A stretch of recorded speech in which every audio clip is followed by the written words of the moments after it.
నమస్తే ప్రజలందరికీ welcome to MLR news Telugu. నేను మీ కొత్తూరు రమేష్. తెలంగాణ రాష్ట్ర వ్యాప్తంగా కూడా రాజకీయాలంతా కూడా వేడెక్కుతూ ఉన్నాయి. మొత్తం కూడా మాజీ మంత్రి జీవన్ రెడ్డికి సంబంధించి ఆయన చేస్తున్నటువంటి విమర్శలకు సంబంధించి చాలా మంది కూడా అసలు ఎందుకు ఈ రకంగా ఈయన మాట్లాడుతూ ఉన్నాడు. సో 40 సంవత్సరాలు కాంగ్రెస్ పార్టీలో ఉన్నటువంటి చాలా సీనియర్ నాయకుడు జీవన్ రెడ్డి. సో ఆయన అనేకమైనటువంటి అనుభవం రాజకీయంలో ఆయనకు ఉంది, అనేకమైనటువంటి ఒక పట్టుదల ఉంది. At the same time cadre కూడా ఆయన వెనుక చాలా బలంగా ఉంటది. సో అటువంటి నేత కాంగ్రెస్ పార్టీలో సొంత పార్టీలోనే అవమానం పాలైపోయి నాకు ఈ పార్టీలో కనీసం గౌరవం దక్కట్లేదు, స్థానికంగా ఉన్నటువంటి ఎమ్మెల్యే సంజయ్ని కాంగ్రెస్ పార్టీలోకి తీసుకొని నా కార్యకర్తలకు నా నాయకులందరికీ కూడా ఏమాత్రం పదవులు ఇవ్వకుండా ఎమ్మెల్యే సంజయ్కి సంబంధించినటువంటి కార్యకర్తలకు నాయకులకు మాత్రమే కాంగ్రెస్ పార్టీ పదవులు ఇస్తా ఉంది. ఏ ఎన్నికలు వచ్చినా కూడా వాళ్ళకే విలువ ఇస్తా ఉన్నారు తప్ప నాకు విలువ ఇవ్వట్లేదు అని చెప్పేసి జీవన్ రెడ్డి చాలా క్లియర్ కట్ గా మీడియా ముఖంగా కుండబద్దలు కొట్టి కాంగ్రెస్ పార్టీలో నేను ఉండలేను అని చెప్పేసి రాజీనామా చేశాడు. కాంగ్రెస్ పార్టీకి రాజీనామా చేసి పార్టీ వీడే ప్రయత్నం చేశాడు. సో తర్వాత అప్పటికి అక్కడికి మాజీ మంత్రి కేటీఆర్, బీఆర్ఎస్ పార్టీకి సంబంధించినటువంటి నాయకులందరూ కూడా వెళ్ళి ఆయనకు బీఆర్ఎస్ పార్టీలోకి ఆహ్వానించే ప్రయత్నం చేశారు. బీఆర్ఎస్ పార్టీలోకి జీవన్ రెడ్డి కనుక వస్తే కొంత బలపడుతుంది, ఆయన వెనక క్యాడర్ ఉంటుంది. సో ఆయన మన పార్టీలోకి కనుక తీసుకుంటే మనకు కూడా ప్లస్ పాయింటే కదా అని చెప్పి బీఆర్ఎస్ పార్టీ ముందుగానే ఆలోచించి జీవన్ రెడ్డి గారు మీరు మా పార్టీలోకి రావాలి అని చెప్పేసి మాజీ మంత్రి BRS party working president KTR ఆయన ఇంటికి వెళ్ళి ఆయనని ఆహ్వానించే ప్రయత్నం చేశాడు. ఆయనని ఆహ్వానించిన తర్వాత నిన్న ఆయన ఎవరైతే జీవన్ రెడ్డికి సంబంధించినటువంటి కొంతమంది అనుచరులు ఉంటారో వాళ్ళతో కలిసి నేరుగా కేసీఆర్ దగ్గరికి వెళ్ళాడు. మాజీ ముఖ్యమంత్రి కేసీఆర్ దగ్గరికి వెళ్ళి కేసీఆర్ ని కలిసి మధ్యాహ్న భోజనం చేస్తూ కేసీఆర్ తో జీవన్ రెడ్డికి జరిగినటువంటి అన్యాయం, కాంగ్రెస్ పార్టీ తనకు ఏం అన్యాయం చేసింది, ఎటువంటి ఇబ్బందులు పెట్టింది అనేది కేసీఆర్ తో చెప్పే ప్రయత్నం చేశాడు. అదే విధంగా తెలంగాణ రాష్ట్ర రాజకీయాలకు సంబంధించి కూడా అనేక అంశాలు వాళ్ళిద్దరు కూడా మాట్లాడుకోవడం జరిగింది. ప్రధానంగా ఇక్కడ మనం మాట్లాడాల్సుకోవాల్సినటువంటి ఒక అంశం ఏంటంటే జీవన్ రెడ్డి అక్కడికి వెళ్ళినటువంటి క్షణంలోనే ఆయన కేసీఆర్ తో చెప్పినటువంటి మాట ఏంటంటే, అన్న నన్ను దేవుడు నీ దగ్గరికి పంపించాడు, మంచి పాలన ప్రజలకు అందించమని దేవుడే నన్ను నీ దగ్గరికి పంపించాడని అని చెప్పేసి కూడా జీవన్ రెడ్డి కొంత ఎమోషనల్ గా కొంత భావోద్వేగానికి గురై కేసీఆర్ ని హత్తుకొని మరి ఆ మాట చెప్పినటువంటి పరిస్థితి. సో ఇవన్నీ కూడా నడుస్తూ ఉన్నాయి. సో మీరు తమ్నేల్ చూసే ఉంటారు. సో ఇదంతా ఎందుకు మాట్లాడుతూ ఉన్నాడు, తమ్నేల్ అది ఉంది అని చెప్పేసి అనుకుంటా ఉండొచ్చు. సో అవన్నీ కూడా మాట్లాడదాం. అంతకంటే ముందుగా ప్రతి ఒక్కరు కూడా మన ఛానల్ని కింద ఉన్నటువంటి సబ్స్క్రైబ్ బటన్ నొక్కి సబ్స్క్రైబ్ చేసుకోండి. ఇక తెలంగాణ రాష్ట్రంలో రాజకీయాల గురించి మనం మాట్లాడాల్సుకోవాలంటే ఇంకా కొత్తగా ఏం లేదు. జీవన్ రెడ్డికి సంబంధించే పెద్ద చర్చ నడుస్తుంది. సో ఆయన పార్టీ రాజీనామా చేసిండు, సొంత పార్టీకి కాంగ్రెస్ పార్టీకి రాజీనామా చేసేసి ఇక బీఆర్ఎస్ పార్టీలోకి ఈ నెల 20వ తారీఖు నాడు ఆయన భారీ బహిరంగ సభలో మొత్తం కూడా కేసీఆర్ కూడా ఆ సభకు రాబోతా ఉన్నాడు.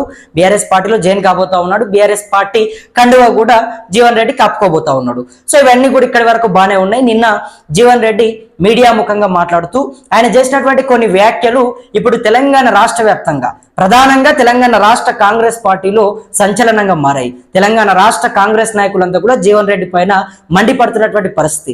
జీవన్ రెడ్డి ఏం మాట్లాడాడో తెలుసా, ఆయన ఏం చెప్పాడో తెలుసా, కేసీఆర్ కంటే ఎవరు కూడా బెటర్ కాదు. 2.5 సంవత్సరాలు కాంగ్రెస్ పార్టీ తెలంగాణ రాష్ట్రంలో అధికారంలోకి వచ్చి అయితే ఉంది. మరి రేవంత్ రెడ్డి ఏం చేసిండు, 6 గ్యారంటీలను ఇస్తానని చెప్పి ప్రజలందరికీ కూడా మోసం చేశాడు. మహిళలందరికీ కూడా 2000 అన్నాడు. అదేవిధంగా పింఛన్లు పెంపు చేస్తామని చెప్పారు. సో ఇవన్నీ కూడా కాంగ్రెస్ పార్టీ చెప్పి మోసం చేసింది. సో ఇవాళ తెలంగాణ ప్రజలందరూ కూడా కేసీఆర్ మళ్ళీ ముఖ్యమంత్రి కావాలి. ఆనాడు ఏ ప్రజలైతే కేసీఆర్ వద్దని అనుకున్నారో, ఏ ప్రజలైతే కేసీఆర్ మాకు అవసరం లేదని చెప్పేసి అనుకున్నారో వాళ్ళందరూ కూడా ఇవాళ మళ్ళీ కేసీఆర్ మాకు కావాలి, సారే కావాలి, సర్కారే కావాలని చెప్పి అనుకుంటా ఉన్నారు. రేవంత్ రెడ్డి ప్రభుత్వం అసలు ఏం చేయలేకపోతా ఉంది, పూర్తిగా కూడా విఫలం చెందింది. కాంగ్రెస్ పార్టీ అధిష్టానం కూడా రేవంత్ రెడ్డికి అసలు అపాయింట్మెంట్ ఇవ్వట్లేదు, అది ఇది అని చెప్పేసి కొంత మాట్లాడే ప్రయత్నం చేశాడు. కాంగ్రెస్ పార్టీ కూడా అధిష్టానం ఏమాత్రం కూడా రేవంత్ రెడ్డిని కొంత పట్టించుకునే ప్రయత్నం చేయట్లేదు. సో కాంగ్రెస్ పార్టీకి సంబంధించి తెలంగాణ రాష్ట్రంలో మొత్తం కూడా పేరు ఖరాబ్ అవుతా ఉంది. ఇచ్చినటువంటి మాట నిలబెట్టుకోవట్లేదు, అవుట్ సోర్సింగ్ ఉద్యోగులకు జీతాలు వేయట్లేదు, 6 గ్యారంటీలని గాలికి వదిలేశారు. పాలన మొత్తం కూడా చాలా దళిద్రంగా అయిపోతా ఉంది, ప్రజలను పట్టించుకోవట్లేదు. ఇండ్లు కూల్చడంలోనే కాంగ్రెస్ ప్రభుత్వం బిజీ అయిపోతా ఉంది, కట్టడంలో మాత్రం ఏమాత్రం కూడా ఒక అడుగు ముందుకు వేయలేకపోతా ఉంది. పేదల ఇండ్లని మాత్రం గులుస్తా ఉన్నారు. అదేవిధంగా మంచి మంచి ఉన్నత కోటేశ్వర్ల ఇండ్లను మాత్రం కూల్చట్లేదు. సో ఇటువంటి విమర్శలు ఆయన చేశాడు. సో ఇవన్నీ చూసినటువంటి కాంగ్రెస్ పార్టీ నాయకులు అసలు మీరు పార్టీ మారితే మారండి, దాంతో మాకేం ఇబ్బంది లేదు, మీరు పార్టీ మారండి. కానీ పార్టీ మారిన తర్వాత 40 సంవత్సరాలు పార్టీలో ఉన్నారు, అది గుర్తుపెట్టుకోండి. సొంత పార్టీ మీకు ఇన్ని అంటే దాదాపు 11 సార్లు ఎమ్మెల్యేగా పోటీ చేసే అవకాశం ఇచ్చింది. 11 సార్లు ఎమ్మెల్యేగా పోటీ చేసే అవకాశం ఇవ్వడమే కాకుండా 11 సార్లు బీఫామ్ ఇచ్చింది. అదేవిధంగా ఒకసారి మంత్రిగా కూడా చేశారు. 5 సార్లు ఎమ్మెల్యేగా గెలిచి ఒకసారి మంత్రిగా కూడా చేసే అవకాశం ఇచ్చింది. తర్వాత 3 సార్లు ఎంపీగా పోటీ చేసే అవకాశం ఇచ్చింది.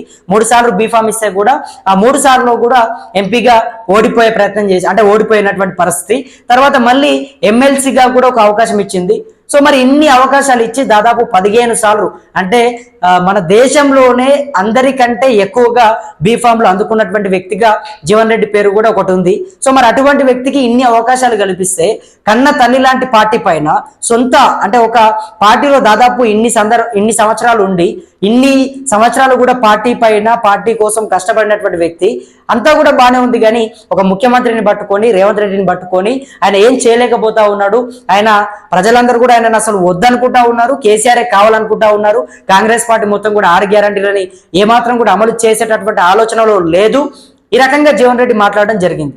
సో ఆయన తీవ్ర ఒక భావోద్వేగంలో మాట్లాడా లేకపోతే మరి ఏ రకంగా మాట్లాడాడో మనకు తెలీదు. సో మరి దీని రాజకీయ కోణంలో అయితే చూసే ప్రసక్తి అయితే కనబడట్లేదు. ఎందుకంటే చాలా మంది కూడా జీవన్ రెడ్డి పైన ఈరోజు కాంగ్రెస్ పార్టీ వాళ్ళు కొంత వ్యతిరేకత చూపెడతా ఉన్నారు. ఇన్ని రోజులు వాళ్ళందరూ కూడా జీవన్ రెడ్డిని కాపాడుకోవాల్సిందే, ఆయన ఒక సీనియర్ నేత, ఆయనని విడిచిపెట్టొద్దు, ఆయనని ఖచ్చితంగా పార్టీలోనే ఉంచుకుందామని చెప్పేసి వాళ్ళు కూడా వాళ్ళకు తోచినంత మేర వాళ్ళందరూ కూడా వాళ్ళ ప్రయత్నాలు చేశారు. వాళ్ళందరూ కూడా వెళ్ళి జీవన్ రెడ్డిని కలిశారు. తెలంగాణలో ఉన్నటువంటి కాంగ్రెస్ పార్టీ మంత్రులు కానీ పిసిసి అధ్యక్షుడు కానీ వీళ్ళందరూ కూడా వెళ్ళి అన్న మీరు వెళ్ళొద్దు, పార్టీలో ఉండండి, మీకు కావాల్సినటువంటి గౌరవం ఉంటుంది, ఖచ్చితంగా మీకు ఎక్కడా కూడా ఇబ్బంది పెట్టకుండా చూసుకుంటామని చెప్పి కూడా వాళ్ళు భరోసా ఇచ్చే ప్రయత్నం చేశారు కాంగ్రెస్ పార్టీ నుంచి. అయినా కూడా జీవన్ రెడ్డి ఎక్కడ కూడా ఆగకుండా ఎక్కడ కూడా వినకుండా కాంగ్రెస్ పార్టీకి ఫటాఫట్ రాజీనామా చేసేసిండు. రాజీనామా చేసిన తర్వాత మళ్ళీ అప్పటికప్పుడే కేటీఆర్ ఇంటికి వచ్చిండు, తర్వాత కలిసిండు, మళ్ళీ జీవన్ రెడ్డి కేసీఆర్ దగ్గరికి వెళ్ళిండు. సో ఇవన్నీ చూసిన తర్వాత ఇవన్నీ జరిగిన తర్వాత ఇప్పుడు జీవన్ రెడ్డి మొత్తం కూడా రేవంత్ రెడ్డిని టార్గెట్ గా మాట్లాడుతూ ఉన్నాడు. ముఖ్యమంత్రి రేవంత్ రెడ్డిని ఉద్దేశించి ప్రధానంగా ఆయనే నన్ను పార్టీలో అంటే నేను ఈరోజు పార్టీని వీడుతా ఉన్నాను, పార్టీకి రాజీనామా చేస్తా ఉన్నాను అంటే రేవంత్ రెడ్డి ప్రధాన కారణం అని కూడా జీవన్ రెడ్డి రాజీనామా చేసినటువంటి రోజు చెప్పినటువంటి పరిస్థితి. మరి ఎందుకు ఈ రకంగా ముఖ్యమంత్రిని టార్గెట్ చేశాడు? దీనికి సంబంధించినటువంటి అంశాలు అంటే ఆయనకు రేవంత్ రెడ్డితో పెద్ద ఏముంది? రేవంత్ రెడ్డి ఏ రకంగా కూడా ఇబ్బంది పెట్టే నాయకుడు కాదు. ప్రజల సందర్భంలో ప్రజలకు ఏమైనా కష్టాలు ఉంటాయంటే రేవంత్ రెడ్డి ముందుగా స్పందించే వ్యక్తి. సో అటువంటి వ్యక్తిని ఎందుకు ఈ రకంగా జీవన్ రెడ్డి మాట్లాడుతూ ఉన్నాడు అని చెప్పి కాంగ్రెస్ పార్టీ నాయకులు, కాంగ్రెస్ పార్టీ మంత్రులు వాళ్ళందరూ కూడా జీవన్ రెడ్డి పైన మండిపడతా ఉన్నారు. మరి వాస్తవం ఏది? వాస్తవం ఏంటి? అసలు మీరు చెప్పాలి, ప్రజలు చెప్పాలి, తెలంగాణ సమాజం చెప్పాలి.